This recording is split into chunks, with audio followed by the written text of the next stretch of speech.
Welcome students, मैं हूं student YouTube बाल मंदिर से।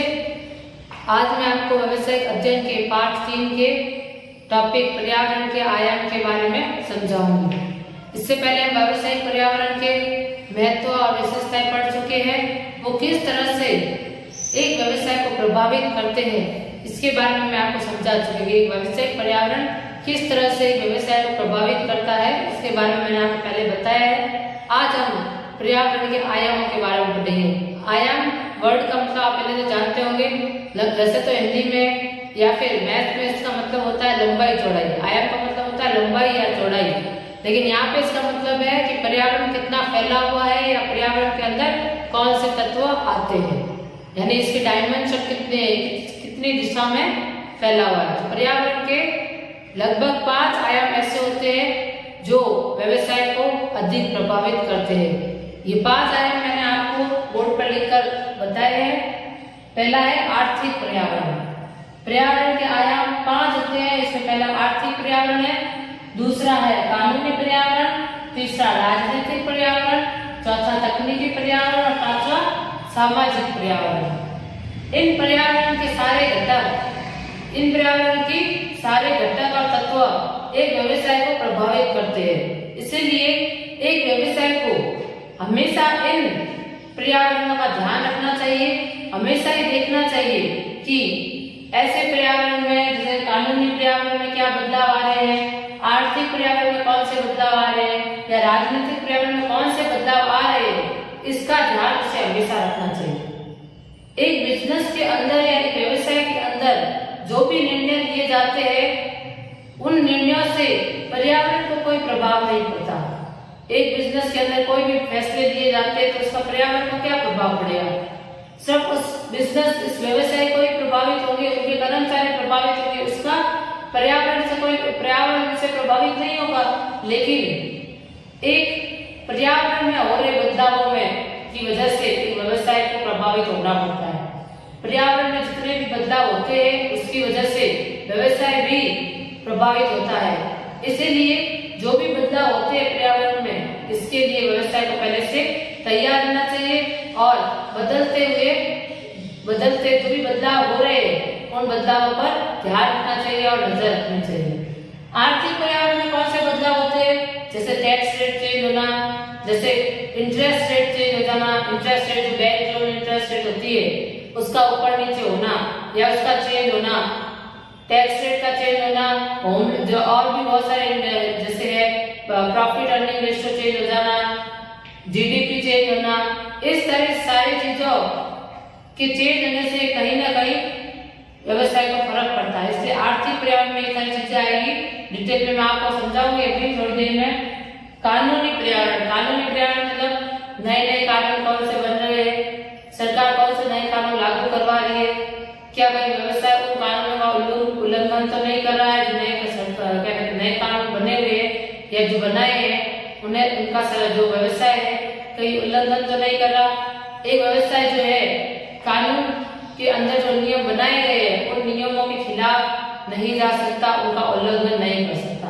अगर वो ऐसा करेगा तो हो सकता है जो कोर्ट है वो व्यवसाय का लाइसेंस ही निलंबित कर दे, यानी लाइसेंस ही छीन ले, व्यवसाय करने का लाइसेंस भी छीन सकती है अगर वो गैर कानूनी कार्य करेगा या फिर नियमों के विपरीत कार्य करेगा। इसलिए कानूनी पर्यावरण को भी देखना बहुत जरूरी है। तीसरा राजनीतिक पर्यावरण, जो राजनीति में बदलाव हो रहे हैं। राजनीतिक पर्यावरण जो बहुत अनिश्चित होता है, अगर वो स्थिर है तो व्यवसाय को कोई लॉस नहीं होगा, क्योंकि सालों से अगर एक ही पर्यावरण चल रहा है राजनीतिक, यानी एक ही सीट पर एक ही नेता काफी सालों से बैठा है तो उसके निर्णय में इतना बदलाव नहीं होगा। लेकिन हर 5 साल में राजनीतिक प्रक्रिया बदल रही है, राजनेता बदल रहे, काम करने वाले लोग बदल रहे, ऑफिसर बदल रहे, अधिकारी बदल रहे, तो उनके फैसले भी अलग अलग होंगे और उनके हर बार अलग अलग फैसलों से व्यवसाय को प्रभावित होना पड़ेगा। और इसका एग्जाम्पल मैंने आपको पहले से बताया था एक बार, अब दूसरी बार एक बार रिपीट कर देती हूँ कि राजनीतिक पर्यावरण की वजह से व्यवसाय को काफी नुकसान उठाना पड़ सकता है। जैसे मैंने स्कूल ड्रेस के बारे में बताया था, जब स्कूल की ड्रेस बदली जाती है तो इससे व्यापारियों का काफी नुकसान होता है। व्यापारियों ने जो स्टॉक कर रखा होता है वो उनका जो स्टॉक है वो किसी काम का नहीं रह जाता जब ड्रेसेस चेंज हो जाती है। फिर उन्हें नया माल नया रिस्टॉक करना पड़ता है और पुराने स्टॉक में जो उन्होंने पैसा लगाया है वो वेस्ट हो जाता है या बर्बाद हो जाता है, या फिर बेचने पर उतना पैसा नहीं मिलता जितना मिलना चाहिए। तो राजनीति के छोटे छोटे डिसीजन और बड़े बड़े डिसीजन की वजह से व्यवसाय काफी प्रभावित होते हैं। एक और एग्जाम्पल लेकर बताती हूँ। जैसे राजस्थान में जो ड्रिंक्स है वो बैन है। राजस्थान में शराब है, राजस्थान में शराब बैन नहीं है लेकिन गुजरात में बैन है।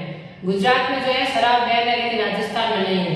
तो गुजरात में जो शराब की कंपनियां हैं उनका लॉस हो रहा होगा क्योंकि उनकी वहाँ पे कोई कमाई नहीं हो रही होगी या कमाई बहुत कम हो रही होगी। लेकिन राजस्थान में जो है शराब के ऊपर कोई प्रतिबंध नहीं है खरीदने बेचने पर, तो यहाँ की कंपनियों पर कोई भी लॉस नहीं हो रहा होगा, यहाँ की कंपनी पर कोई भी प्रभाव नहीं पड़ रहा। तो आप देख सकते हैं कि राजनीतिक डिसीजन से भी कितना प्रभाव पड़ रहा है दोनों स्टेट पर। एक जगह बिल्कुल प्रतिबंध लगा चुके हैं, दूसरे स्टेटों में प्रतिबंध है ही नहीं, वहाँ पे आराम से लोग पी भी रहे, खरीद भी रहे और बेच भी रहे। तो इस तरह से राजनीतिक फैसला से भी एक व्यवसाय प्रभावित होता है। तकनीकी पर्यावरण, तकनीकी पर्यावरण भी आप देख रहे हो जैसे जैसे टेक्नोलॉजी चेंज होती है, कोई भी नई टेक्नोलॉजी आती है तो जो पुरानी टेक्नोलॉजी है उसका कहीं ना कहीं नुकसान होता है। तो बदलाव की वजह से कुछ कंपनियों को फायदा भी होता है तो कुछ को नुकसान भी होता है। टाइपराइटर ने टाइपराइटर की जगह कंप्यूटर आ चुका है। तो जो टाइपराइटर का जो मार्केट था, यानी जो ऐसी कंपनियां जो टाइपराइटर बनाती थी उनका बिजनेस ऑलमोस्ट अब बंद हो चुका है क्योंकि अब कोई टाइपराइटर खरीदना नहीं चाहता कि कंप्यूटर के आने की वजह से अब कौन टाइपराइटर खरीदेगा। कंप्यूटर में सारी फैसिलिटी है, टाइपिंग की भी फैसिलिटी है, बाकी भी सारी फाइल्स वगैरह बनाने की ऑलमोस्ट सारी फैसिलिटी आप जानते होंगे। कंप्यूटर में तो सारी फैसिलिटी होती है लेकिन एक टाइपराइटर में तो सिर्फ टाइपिंग की फैसिलिटी थी। तो इसलिए यार टाइपराइटिंग का जो मार्केट है वो ऑलमोस्ट बंद हो चुका है, बहुत ही कम टाइपराइटर बिकते हैं। तो जो तकनीकी पर्यावरण से किसी को फायदा भी होता है और किसी को नुकसान भी होता है। इसलिए लगातार जो बदलाव हो रहे हैं उसको देखते रहना चाहिए व्यवसाय को। जैसे अगर कोई भी नई चीज आती है मार्केट में या कोई नई टेक्नोलॉजी आती है तो कंपनी को कोशिश करनी चाहिए कि सबसे पहले वो नई टेक्नोलॉजी को अपनाए। सामाजिक पर्यावरण, समाज में लोग क्या सोचते हैं, वो किस तरह से कार्य करना चाहते हैं, वो किस तरह का व्यवहार चाहते हैं और आज समाज के लोगों की क्या अवधारणाएं बनी हुई है, इन सब चीजों को भी देखना चाहिए एक व्यवसाय को। व्यवसाय को समाज बहुत सारे कमाने के अवसर देता है। जैसे त्योहार आते हैं, रीति रिवाज आते हैं, त्योहार आते हैं जैसे दीपावली है, होली है या कोई भी त्योहार आता है तो उस त्योहार के टाइम खरीदारी ज्यादा होती है, लोग ज्यादा वस्तु खरीदना चाहते हैं, ड्रेसेस, मिठाइयाँ, दर्जी के पास कपड़े सिलवाते हैं। तो इस तरह से ये जो त्योहारों के टाइम वो ज्यादा खरीदना चाहते हैं, जो कस्टमर है या समाज के जो लोग हैं वो ज्यादा खरीदते हैं। तो ये जो रीति रिवाज है, जो त्योहार है, ये एक व्यवसाय को कमाने के अवसर देता है। तो इसीलिए व्यवसाय को भी समाज के बदलते जो भी पर्यावरण है उस पर ध्यान देना चाहिए और उनके हिसाब से कार्य करना चाहिए। तो इस तरह से ये 5 आयाम है पर्यावरण के, जो मैंने बारी बारी थोड़ा इंट्रो दिया है, जो कि मैं अभी आपको डिटेल में इंट्रो दूंगी। तो ये 5 आयाम है जो एक व्यवसाय को प्रभावित करते हैं। इसलिए व्यवसाय को हमेशा ही इन बदलते पर्यावरण पर नजर रखनी चाहिए और लगातार स्कैन करते रहना चाहिए कि कितने बदलाव हो रहे हैं, किस तरह से बदलाव हो रहे हैं और इन बदलावों से वो क्या कर सकता है, किस तरह से उन बदलावों से फायदा उठा सकता है, क्या इन बदलावों से उन्हें कोई खतरा तो नहीं। यह भी देखना होगा कि बदलते हुए वातावरण में जो बदलाव हुए हैं क्या उनसे उन्हें कोई खतरा तो नहीं। अगर खतरा है तो पहले से वार्निंग सिग्नल्स मानकर उसी तरह कार्य करें ताकि वो खतरे को अवसर में बदल सके। तो इस तरह से ये आयाम जो है डिटेल में आपको मैं एक एक करके समझाऊंगी।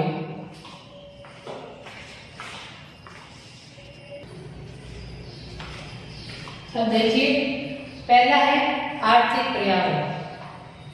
आर्थिक पर्यावरण में ब्याज की दर यानी जो इंटरेस्ट रेट होती है, यहाँ पे बैंक की इंटरेस्ट रेट की और लोन की इंटरेस्ट रेट की बात हो रही है। समय समय पर जो आरबीआई है अपने रेट्स बदलती रहती है। बैंक की जो इंटरेस्ट रेट होती है वो आरबीआई समय समय बदलती रहती है। जिस तरह से एक एनवायरनमेंट होता है, बाहर का जैसे पर्यावरण चल रहा होता है, देश की जैसे स्थिति चल रही होती है, उसके हिसाब से वो रेट्स बदलती रहती है। तो उन रेट्स के बदलने से, जो इंटरेस्ट रेट के बदलने से एक व्यवसाय को भी प्रभावित होना पड़ता है। जैसे बैंक लोन्स के जो इंटरेस्ट रेट है अगर वो हाई हो जाएंगे तो जो बिजनेसमैन है वो लोन बैंक से नहीं ले पाएंगे, क्योंकि हाई इंटरेस्ट रेट वो नहीं पे कर पाएंगे और उन्हें किसी और जगह को देखना पड़ेगा, किसी और से लोन मांगना पड़ेगा, वो बैंक के पास नहीं जा पाएंगे।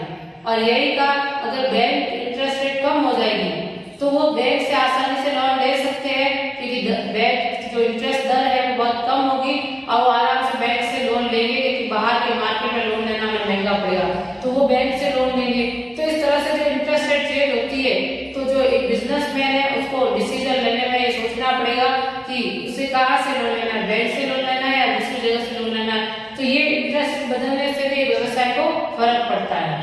मूल्य वृद्धि दर यानी जो जीडीपी होती है, gross domestic product. Gross domestic product क्या है? ग्रॉस डोमेस्टिक प्रोडक्ट मतलब होता है एक चीज कितने की पड़ जा सकती है, मतलब एक चीज जो है कितनी प्राइस में बनती है। एक प्रोडक्ट जो है नेशनल लेवल पर कितना को मिलता है, कितने में बनता है। इस तरह से ये देखा जाता है कि इसकी मूल्य वृद्धि दर क्या होगी, किसकी मूल्य वृद्धि दर मूल्य क्या होगा, यह देखा जाता है किस चीज की मूल्य क्या होगी। अगर मूल्य बहुत ज्यादा है, जैसे कच्चा माल बहुत ज्यादा महंगा मिल रहा है, तो हो सकता है व्यवसाय या बिजनेसमैन उस चीज को ना बनाए, क्योंकि कच्चा माल अगर ज्यादा महंगा पड़ेगा तो वो उसको बनाएगा तो और ज्यादा महंगा पड़ जाएगा और शायद कस्टमर इतनी महंगी चीज खरीदे ही नहीं। तो ये सारी चीजें भी ध्यान रखने योग्य होती है। लोगों की व्यय योग्य आय, व्यय योग्य आय की खर्चने वाली इनकम, खर्चने योग्य इनकम में परिवर्तन।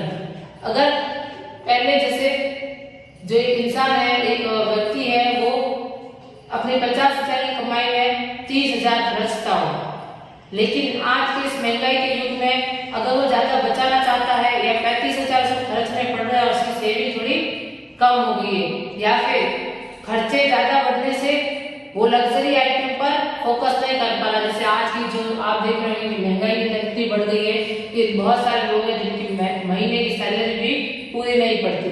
तो महीने की सैलरी अगर आम खर्चों में पूरी हो जाती है तो लग्जरी आइटम में खरीदने के बारे में नहीं सोच सकते, यानी महंगे आइटम खरीदने के बारे में नहीं सोच पाएंगे।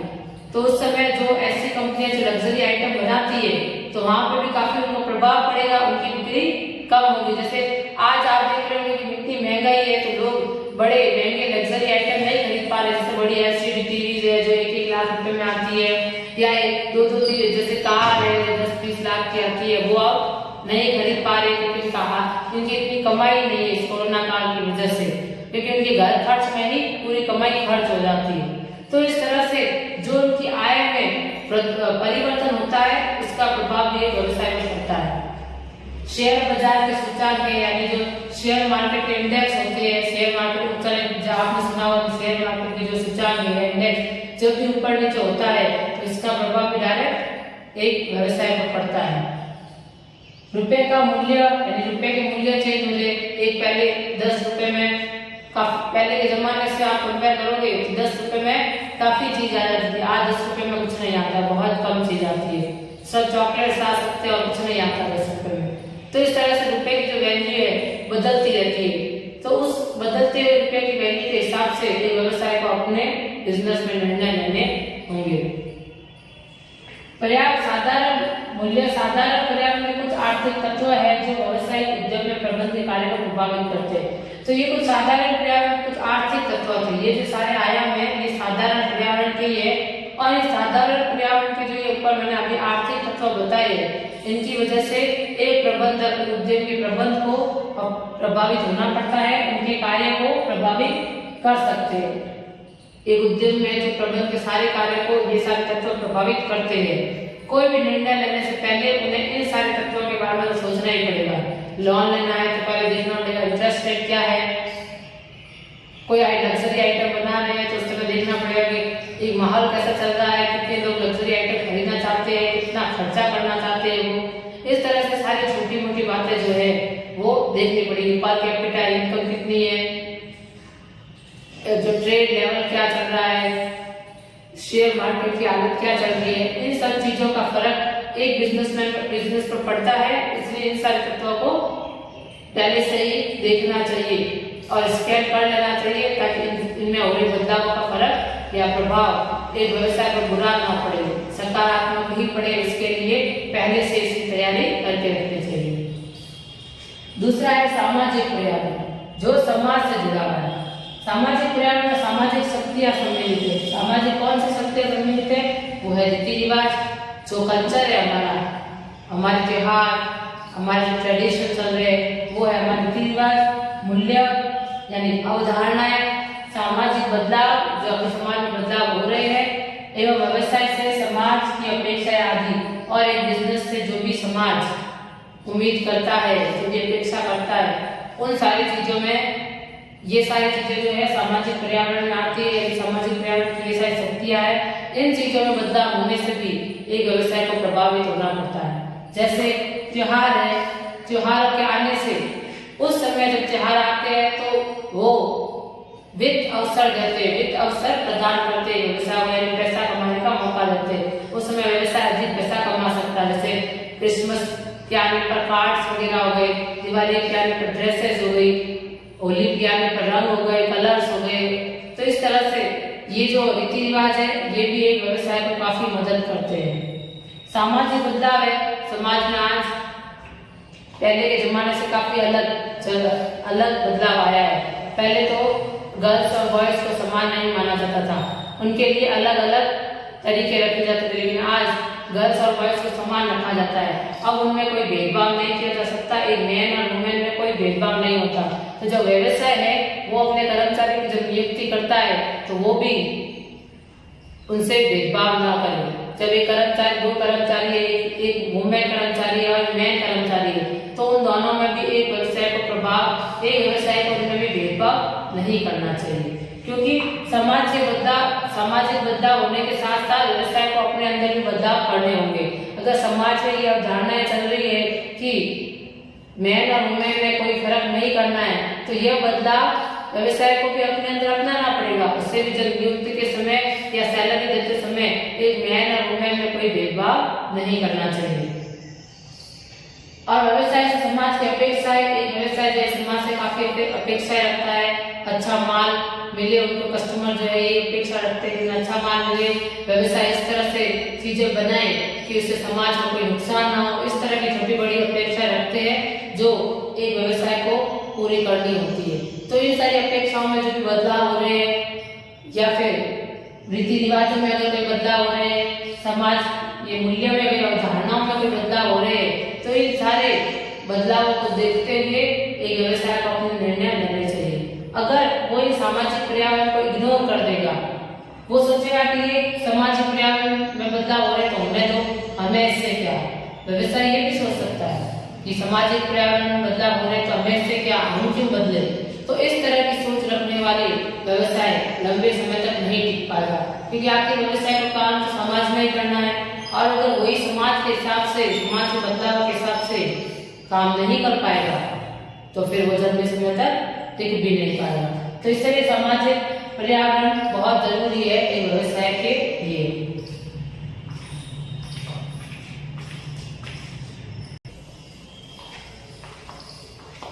तीसरा पॉइंट है प्रौद्योगिकी पर्यावरण यानी टेक्नोलॉजिकल एनवायरनमेंट। इस पॉइंट में टेक्नोलॉजी के बारे में बात होगी। प्रौद्योगिकी पर्यावरण का मतलब होता है टेक्नोलॉजी एनवायरनमेंट। प्रौद्योगिकी पर्यावरण में वैज्ञानिक एवं नवीनता से जुड़ी ये शक्तियां सम्मिलित है जो कि वस्तु एवं सेवाओं के उत्पादन के नए नए तरीके ढूंढती है। तो प्रौद्योगिकी कारण में वो चीजें सम्मिलित है जहाँ वैज्ञानिक और दूसरे लोग नए नए वस्तुओं को बनाने के नए नए तरीके खोजते हैं या नए नए तरीके ढूंढते हैं, यानी सेवाओं के उत्पादन के नए तरीके तथा व्यवसाय परिचालन की नई पद्धतियां यानी नए मेथड एवं तकनीक उपलब्ध कराती है। तो इस पर्यावरण में वे शक्तियां सम्मिलित है, वे वैज्ञानिक एवं नवीनता से जुड़ी हुई यानी विज्ञान से एवं नवीनता से जुड़ी हुई वे शक्तियां सम्मिलित है जो वस्तु एवं सेवाओं को प्रदान करने के नए तरीके खोजती है, जो व्यवसाय के क्रियाओं को करने के नए मेथड ढूंढती है एवं तकनीक और नई नई तकनीक उपलब्ध कराती है। तो वो सारी चीजें तकनीकी पर्यावरण में आती है जो व्यवसाय को प्रभावित करती है। जैसे आज एरोप्लेन्स की अगर हमें टिकट बुक करनी है, हम ऑनलाइन टिकट बुक कर लेते हैं, रेलवे की ऑनलाइन बुकिंग हो जाती है। ये टेक्नोलॉजी की वजह से ही है कि कंप्यूटर के आने के बाद और इंटरनेट, कंप्यूटर के आने के बाद प्लस इंटरनेट के आने के बाद आज इंसान को काफी सारी सुविधाएं मिल रही है। आज हर व्यक्ति को बहुत सारी सुविधाएं। पहले रेलवे स्टेशन जाना पड़ता था टिकट बुक कराने, या फिर एयरपोर्ट जाना पड़ता था टिकट बुक करवाने, लेकिन आज घर बैठे ही हम टिकट ऑनलाइन बुक कर लेते हैं और कैंसिल भी कर सकते हैं। हमें ऑनलाइन पेमेंट भी हो जाती है या रिफंड भी मिल जाता है। तो सब कुछ बहुत इजी हो गया है क्योंकि यार टेक्नोलॉजी की वजह से बहुत आसान हो गया है। तो टेक्नोलॉजी की वजह से काफी सारी चीजें सुधरी है और इसका अच्छा प्रभाव एक व्यवसाय पर पड़ा है। लेकिन बहुत सारे ऐसे व्यवसाय हैं जिनका नुकसान भी हुआ है, क्योंकि जो पुराने तरीके से चल रहे थे, जो पुराने ढर्रे से चल रहे थे, उनका तो काफी नुकसान भी हुआ होगा। तो जैसे जो लोग ऐसे ऑफिस है जहाँ पे लोग हाथ वर्क करते हैं, जहाँ पे लोग हाथों से काम करते हैं, मतलब बही खाता जो भी अकाउंट्स मेंटेन करते वो हाथों से करते हैं, कंप्यूटर से नहीं करते थे।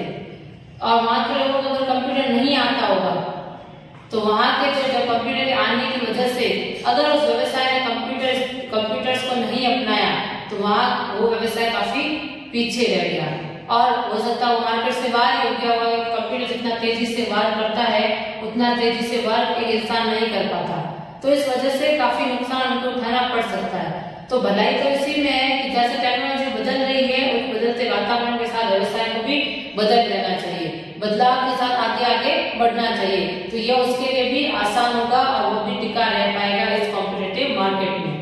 तो यहाँ पे मैंने आपको इस टाइपराइटर का एग्जांपल दिया था कि टाइपराइटर पहले बहुत जमाने में टाइपराइटर चलते थे, लेकिन कंप्यूटर के आने के बाद टाइपराइटर का मार्केट ही खत्म हो गया।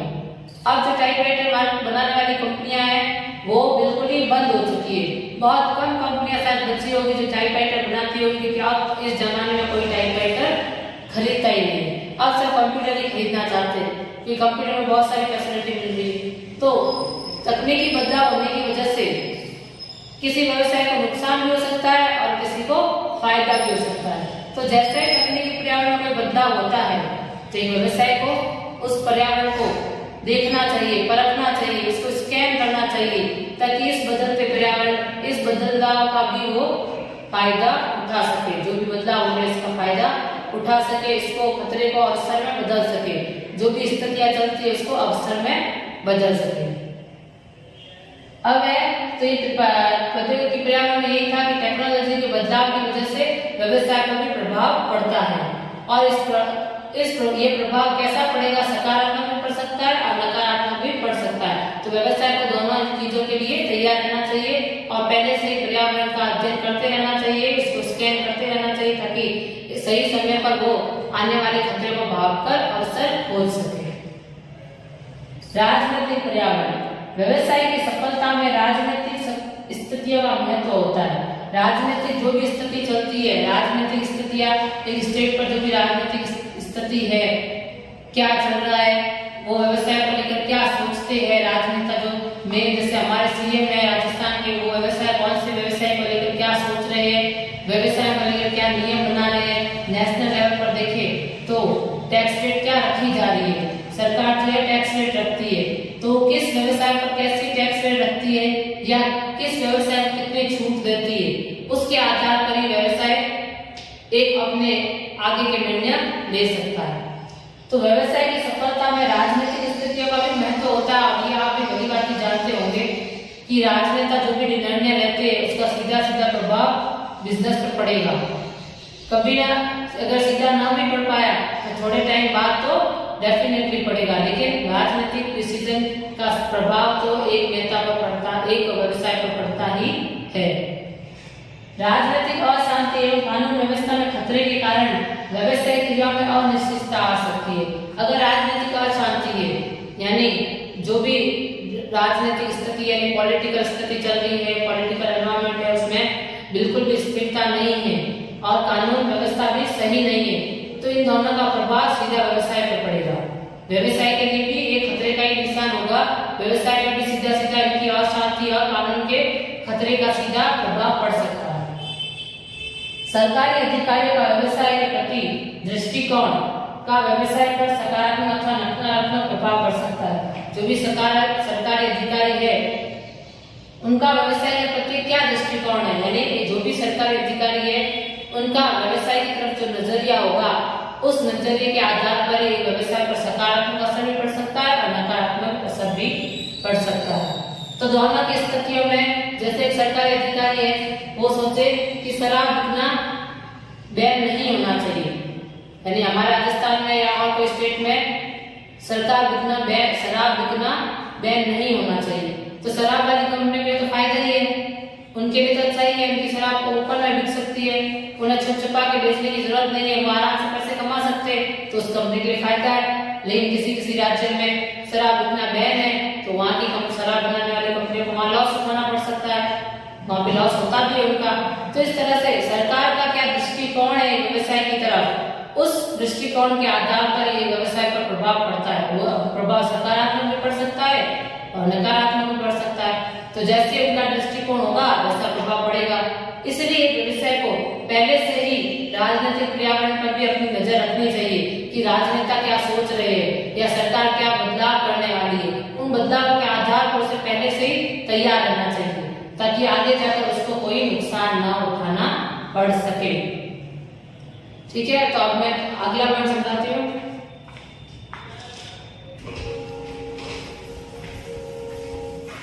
अब पांचवा है विविध पर्यावरण। विविध पर्यावरण मतलब लीगल एनवायरनमेंट, कानूनी पर्यावरण। कानूनी पर्यावरण, विविध पर्यावरण में सरकार द्वारा बनाए कानून एवं उनके द्वारा जारी आदेश, कोर्ट के फैसले, लाइसेंस आदि। विविध पर्यावरण में कौन कौन सी चीजें आती है? सरकार के द्वारा बनाए गए सारे कानून, कोर्ट के द्वारा लिए गए फैसले और उनके द्वारा यानी सरकार के द्वारा जारी किए गए आदेश, लाइसेंस आदि प्रभावित करते हैं। जैसे एक इसमें लाइसेंस की बात हुई है तो लाइसेंस जैसे कौन से व्यवसाय को करने के लिए लाइसेंस है, कौन से व्यवसाय को करने के लिए लाइसेंस नहीं मिलता, उस आधार पर भी सरकार फैसले लेती है और उनको मानना पड़ता है। प्रत्येक उद्यम के प्रबंधन के लिए देश के कानून का पालन करना अनिवार्य है। देश का कोई भी उद्यम हो उनको देश के कानूनों की पालना तो करनी ही चाहिए, उनको कानून का पालन करना ही पड़ेगा, भले चाहे वो देश के किसी भी कोने में व्यवसाय कर रहा हो। भारत में व्यवसाय करने के लिए अनेक नियमों का ज्ञान होना आवश्यक है। भारत में अगर कोई व्यवसाय करना चाहता है तो सबसे पहले इससे कानूनी ज्ञान होना अति आवश्यक है। सबसे पहले से सारा कानूनी ज्ञान रहना होगा कि कौन से नियम कानून में कौन से नियम बनाए गए हैं, कौन से नियम जो है तोड़ने पर क्या सजा हो सकती है। इस तरह से अगर उद्यम जो है उन नियम को ना माने तो वो कानूनी शिकंजों में फंस जाएगा, यानी कानूनी दाव पेचों में फंस जाएगा, वो कोर्ट कचहरी के चक्कर ही काटता रह जाएगा अगर उन नियमों का उल्लंघन करेगा तो। और हो सकता है उन नियमों का उल्लंघन करने से उसके व्यवसाय करने का जो लाइसेंस है वो भी निलंबित हो जाए। अब जैसे सरकार के द्वारा नियम बनाया गया है कि जो भी टॉबैको के प्रोडक्ट होंगे, टॉबैको यानी तंबाकू के जो भी प्रोडक्ट्स होंगे उसके ऊपर कैंसर का एक बड़ा सा पिक्चर बनाया होना चाहिए और जिस पर बड़ी सी वार्निंग लिखी हुई होनी चाहिए कि इसको खाने से कैंसर होता है। आप पैकेट की साइज आपने भी देखा होगा कभी आसपास में तंबाकू के पैकेट कभी देखेंगे तो उसके ऊपर बड़ा सा बिच्छू बना होता है और बड़े बड़े अक्षरों में लिखा होता है कि इसको खाने से कैंसर होता है। तो यह एक नियम है कि तंबाकू के जो भी प्रोडक्ट बिके उसके ऊपर ये लिखा हुआ होना चाहिए कि इसको खाने से कैंसर होता है, ताकि लोग खाने से पहले कम से कम एक बार पढ़ें और खाने से पहले सोचे। अगर यह कोई तंबाकू प्रोडक्ट ये चीज ना लिखे तो उसको तंबाकू प्रोडक्ट बनाने वाला जो लाइसेंस है वो निलंबित हो जाएगा। सिगरेट के पैकेट पे भी आपने देखा होगा इतने बड़े अक्षर में लिखा होता है कि इसको खाने इस सिगरेट पीने से कैंसर होता है। एडवर्टाइजमेंट से ज्यादा इतनी बड़ी वार्निंग्स लिखी होती है, यानी कंपनी का नाम छोटे अक्षरों में पर वार्निंग ज्यादा बड़े अक्षरों में लिखी होती है, क्योंकि जो सिगरेट है वो हानिकारक होती है हर व्यक्ति के लिए। इसलिए सरकार ने जो नियम बनाए हैं वो उनको रेगुलरली फॉलो करना ही पड़ेगा। अगर वो अपनी मर्जी चलाएंगे और सारे नियम को फॉलो नहीं करेंगे तो उनका लाइसेंस निलंबित हो जाएगा या फिर वो कानून के शिकंजे में आ जाएंगे और कोर्ट कचहरी के ही चक्कर खाते रह जाएंगे, जो कि उनके व्यवसाय पर बुरा प्रभाव पड़ेगा। तो इस तरह के एग्जाम्पल मैंने दिए जिसमें मैंने आपको बताया कि व्यवसाय को कानून के बारे में पूरा ज्ञान होना चाहिए। कानून जो भी व्यवसाय से जुड़े हुए सारे कानूनों का ज्ञान होना चाहिए और सारे कानूनों को एक व्यवसाय को मानना चाहिए, उन्हें सारे नियमों का पालन करना पड़ेगा। अगर नियमों का पालन नहीं करेंगे तो उनका व्यवसाय बंद हो जाएगा। इससे सारे नियमों का ज्ञान होना अति आवश्यक है। आज मैंने आपको पर्यावरण के सारे 5 आयाम समझा दिए एक एक करके, और सारे आयाम जो है व्यवसाय को प्रभावित करते हैं। कुछ ऐसी स्थितियां भी होती है जो भी व्यवसाय को प्रभावित करती है, जैसे अचानक से कोरोना काल आने की वजह से सैनिटाइजर जो प्रोडक्शन है वो बढ़ चुका है। जो सैनिटाइजर पहले इक्के-दुक्के लोग खरीदते थे, आज पूरा विश्व सैनिटाइजर खरीदना चाहता है। तो अचानक से इस तरह की क्रांति आने से, जो अचानक ऐसी सिचुएशन आने से सैनिटाइजर की प्रोडक्शन में बढ़ोतरी हुई। तो जो सैनिटाइजर बनाने वाली कंपनियां हैं उनका तो काफी फायदा हुआ कि जो पहले सैनिटाइजर बहुत कम बिक रहे थे, आज इतना ज्यादा क्वांटिटी में बिक रहा है, तो उनका तो बहुत ज्यादा फायदा हुआ होगा कहीं ना कहीं। तो बहुत सारी ऐसी परिस्थितियां भी आती है जिनका प्रभाव भी व्यवसाय पर पड़ता है, और किसी व्यवसाय पर सकारात्मक पड़ेगा, हो सकता है किसी व्यवसाय पर नकारात्मक पड़ेगा। इसीलिए एक व्यवसाय को पहले से ही अपने चारों तरफ का जो पर्यावरण है उसको स्कैन करते रहना चाहिए, उसको परखना चाहिए, पहले से परखते रहना चाहिए, और उसको देखते हुए अपने भविष्य की प्लानिंग करनी चाहिए। अपने भविष्य की प्लानिंग उसको देखते हुए करनी चाहिए ताकि आगे जाकर उन्हें नुकसान ना उठाना पड़े। तो आज की वीडियो में इतना ही। ये सब पॉइंट्स आप अच्छे से नोट कर लेना और पढ़ लेना।